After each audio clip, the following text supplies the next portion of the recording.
The morning air was sharp and cold, carrying a heavy stillness that seemed to seep into the bones.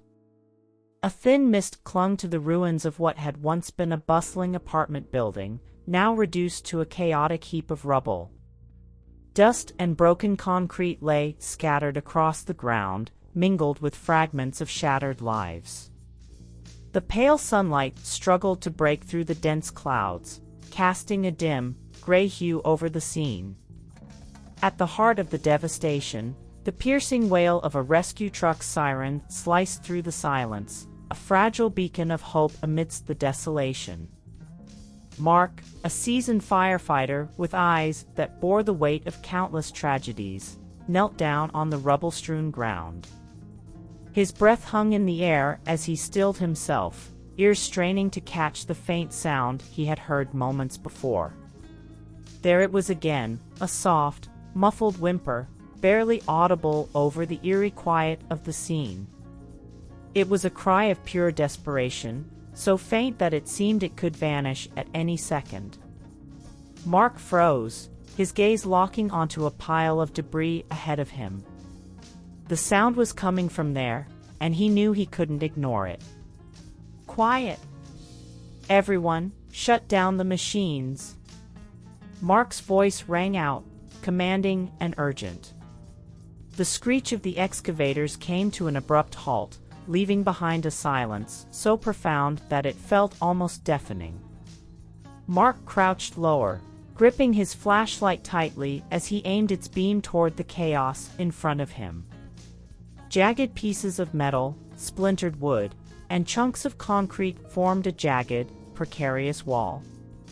Slowly, methodically, he moved the light, scanning the wreckage for any sign of life. And then he heard it again. This time, the sound was clearer, more distinct, a weak but determined bark. It carried with it an undeniable plea for help, tugging at Mark's chest like an invisible hand. "There's something alive down there," he shouted, his voice thick with emotion. Other firefighters rushed to his side, their faces a mix of skepticism and hope. Mark didn't wait for instructions. His gloved hands began pulling at the rubble, moving it with a precision born from years of experience. Each motion sent small clouds of dust into the cold morning air, glittering faintly in the dim sunlight. His colleagues quickly joined him, forming a chain to clear the debris. For a moment, the whimpering stopped. Mark's chest tightened as a wave of dread swept over him. "Come on, little one," he murmured under his breath, almost like a prayer. "Don't give up on me." And then, as if in response to his silent plea, the bark came again, louder, more desperate this time. It was as if the small creature beneath the rubble was summoning every last ounce of strength to make itself heard. Mark's resolve hardened. Every scrape of metal and every stone lifted felt like a race against time. Around him, the other firefighters moved with an urgency born from shared purpose. The world seemed to slow down, every second stretching into eternity. Each piece of debris they removed revealed more of the devastation, but also brought them closer to the source of that persistent cry. What could possibly be buried there? Was it just a pup, clinging to life? Or was it something far greater, something waiting to be discovered amidst the destruction? Mark didn't know the answer, but he was certain of one thing: that small, determined sound had reignited a glimmer of hope in all of them. Even in the depths of tragedy, life had a way of calling out, demanding to be found. Mike was a veteran firefighter, a man whose career had been built on moments of chaos and courage. He had seen it all: the heartbreak of lives lost, the joy of unexpected reunions, and even the inexplicable miracles that defied reason. Yet, there was something about that faint whimper beneath the rubble that struck him differently. It wasn't just a cry for help, it felt like a plea, something almost desperate in its intensity. As he worked alongside his team, Mike's mind wandered to the events leading up to this moment. The building, once a modest apartment complex, had been a shadow of its former self for years. Abandoned by its owners, it had slowly decayed into a dangerous shell, ignored by the city and forgotten by most. But for those who had nowhere else to turn, it had become a refuge.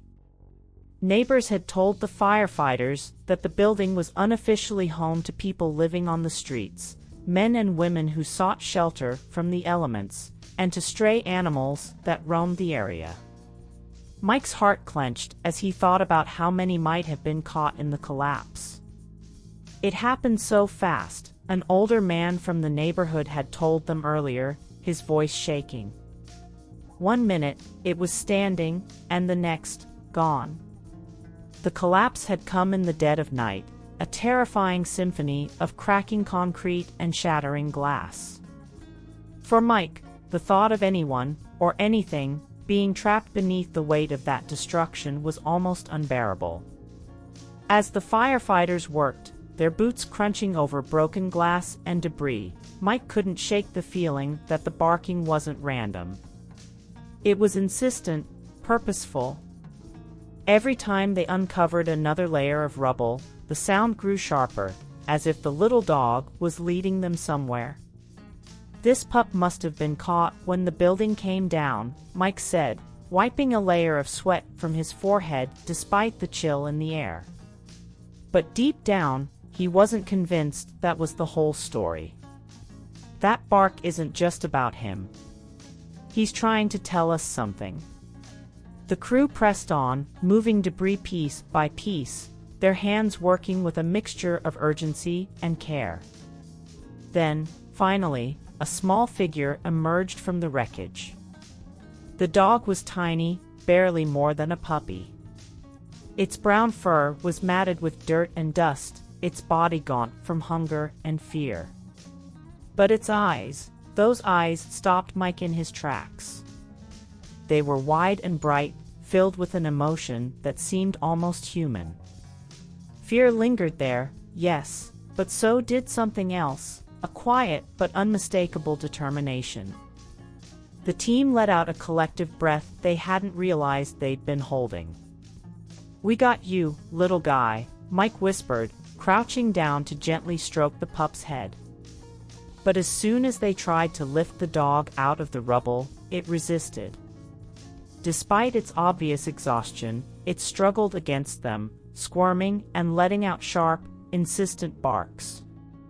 The firefighters exchanged confused glances. "He doesn't want to leave," one of them said, puzzled. Mike looked closer. The pup's gaze was fixed on a deeper section of the rubble, its head turning repeatedly toward the same direction. It barked again, its small body trembling with effort but refusing to stop. "Something's down there," Mike said, his voice low but certain. He knelt beside the pup, his hand resting gently on its side as if to reassure it. "All right, buddy. We'll find out what you're trying to show us." At that moment, Mike felt a strange connection to the tiny creature, as if the dog was more than just a survivor. It was a messenger, a guide in the middle of the destruction. Whatever lay beneath the rubble, Mike knew one thing: this wasn't the end of their search, it was only the beginning. "He's trying to show us something," said Mike, his voice low but filled with a conviction that startled even him. He looked at the pup, whose trembling body seemed to vibrate with urgency. The little dog's bark was no longer a cry of fear but a call, sharp and insistent, as if demanding their attention. The firefighters exchanged weary glances. Their faces were streaked with sweat and soot, their breaths coming in heavy bursts. Exhaustion hung in the air like the dust swirling around them, but none of them dared to stop. There was something unexplainable about the way the dog refused to back down, its eyes darting to the same spot over and over again. "All right," Mike said, his voice steady despite the growing weight of the moment. We keep digging. Piece by piece, the debris was lifted away. The air around them grew thicker with dust, making it harder to breathe. The sharp tang of mildew and damp wood filled their noses, and every scrape of metal against stone echoed like a hollow drumbeat. As they dug deeper, the remnants of shattered lives surfaced: a broken picture frame, a child's toy crushed beyond recognition, the edge of a tattered blanket.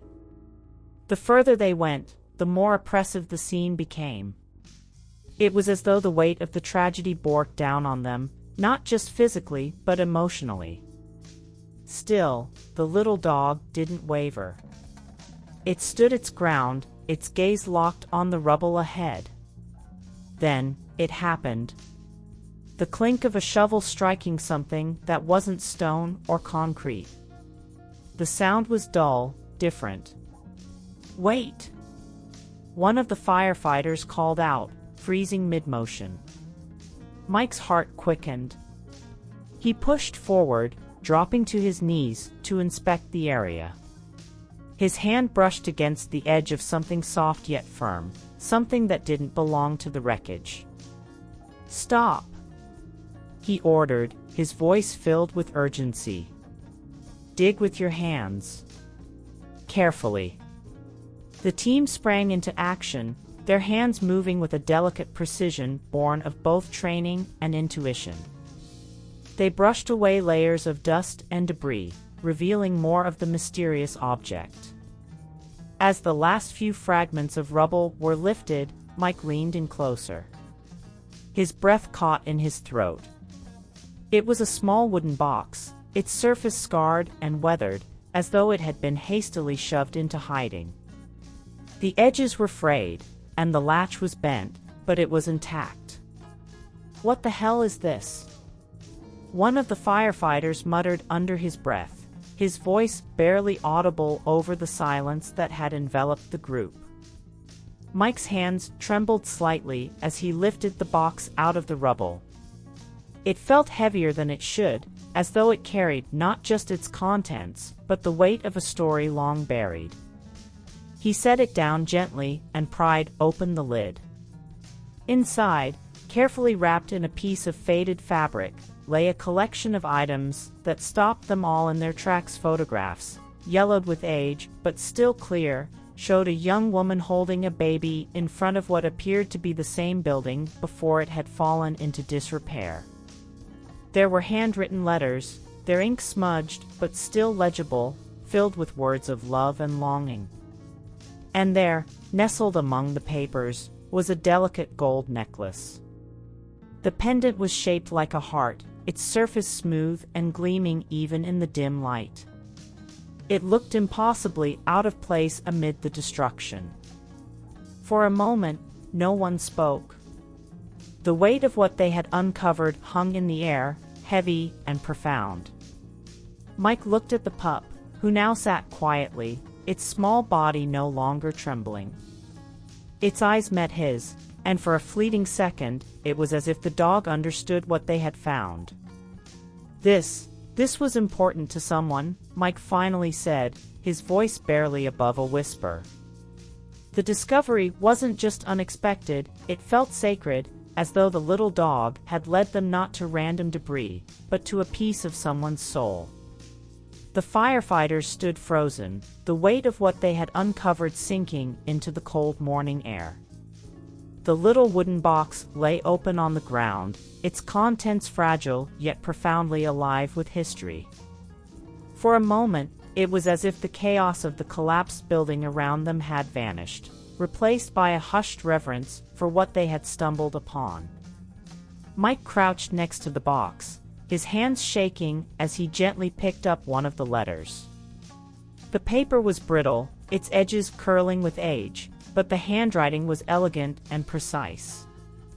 He unfolded it with care, almost afraid it would crumble under his touch. His eyes scanned the words, and his breath caught in his throat. "My dearest Sarah," it began. "If you are reading this, it means I was able to protect the things that mattered most to me. I hope one day you'll understand that every choice I made was out of love for you. My heart aches every moment we're apart, but know this, I will always be with you, no matter where life takes you. You are my everything, my reason to keep going. Love, Mom. Mike's voice faltered as he read the words aloud to his team, his tone heavy with emotion. He felt a lump forming in his throat, the profound grief and longing in the letter cutting through the noise of the moment. The other firefighters gathered around him, their faces a mixture of awe and sorrow. Who was she? One of them whispered, glancing between the letter and the little dog that now lay exhausted at their feet, its body trembling but its eyes watching them intently. In the bottom of the box, beneath the letters, lay a faded photograph. Mike reached for it, his fingers brushing off the layer of dust that had settled over decades. The image was hauntingly clear, a young woman, her hair styled neatly, sitting on the steps of what was unmistakably the same building they were standing in front of now. In her arms, she cradled a baby wrapped in a soft blanket. On the back of the photograph, written in the same delicate script, was a single date, May 12, 1978. The realization hit them all at once. This wasn't just a random collection of mementos, it was a piece of someone's life, someone who had loved deeply and fought to preserve that love even in the face of devastation.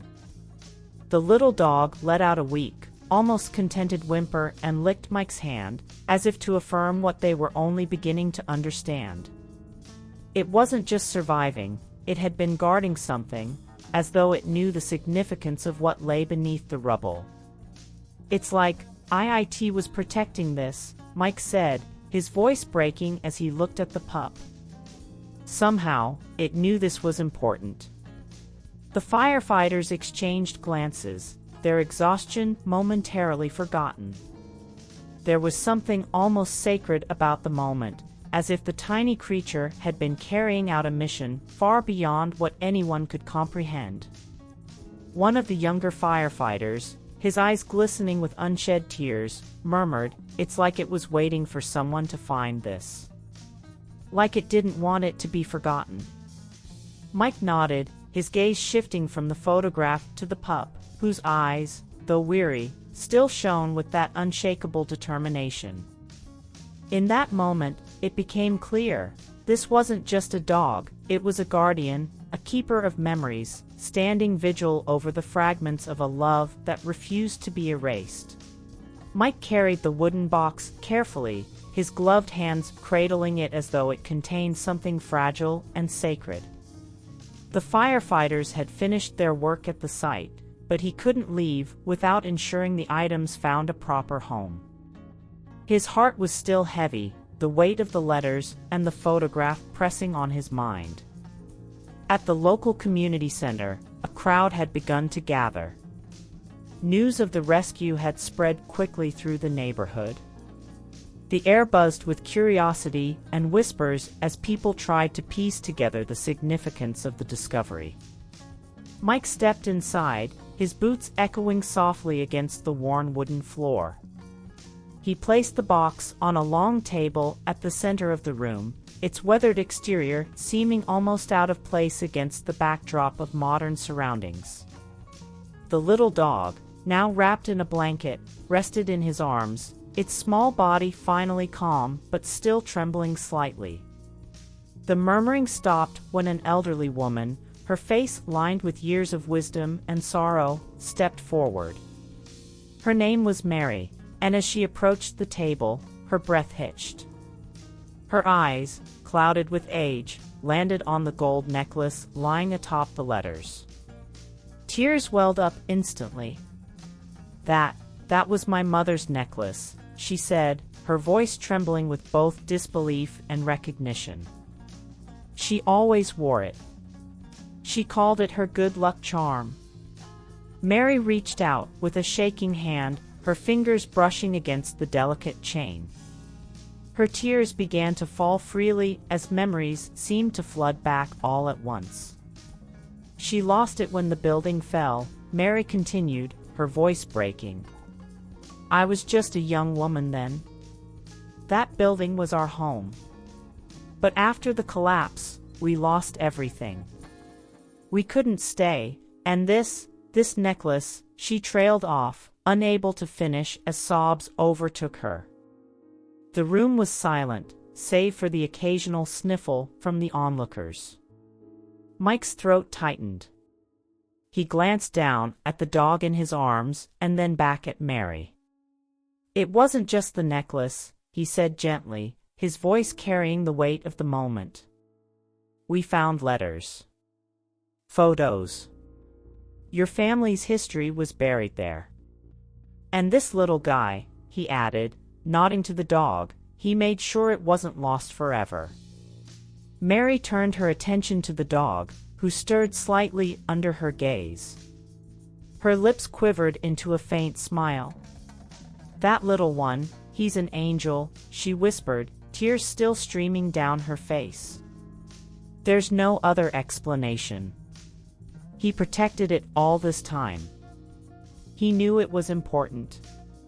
The words hung in the air, and suddenly, the room felt lighter, as though a collective weight had been lifted. The story of the necklace and the dog struck a deep chord with everyone present. Mary knelt beside Mike and reached out to gently stroke the pup's head. Thank you, she said, her voice cracking with emotion. Thank you for bringing this back to us.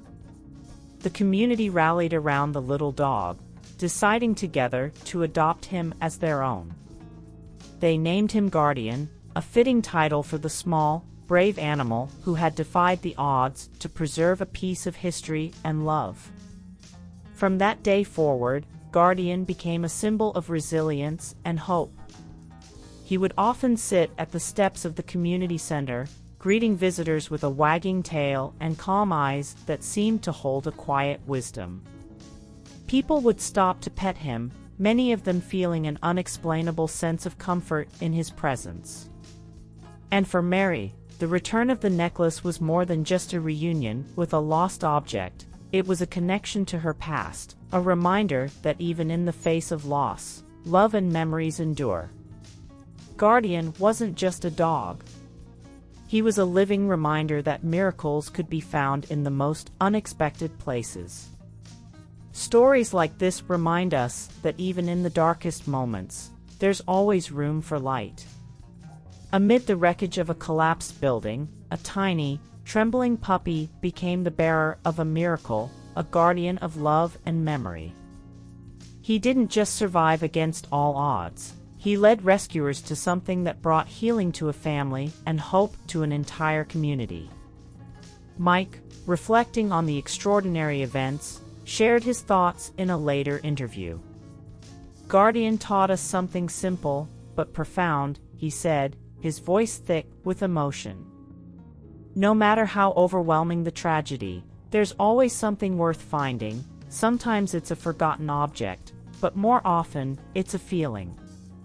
A connection. A reason to keep going. Guardian, once a nameless stray, now stood as a symbol of resilience. His story was retold countless times, each telling, evoking awe and gratitude. People marveled at how a creature so small could carry a purpose so profound.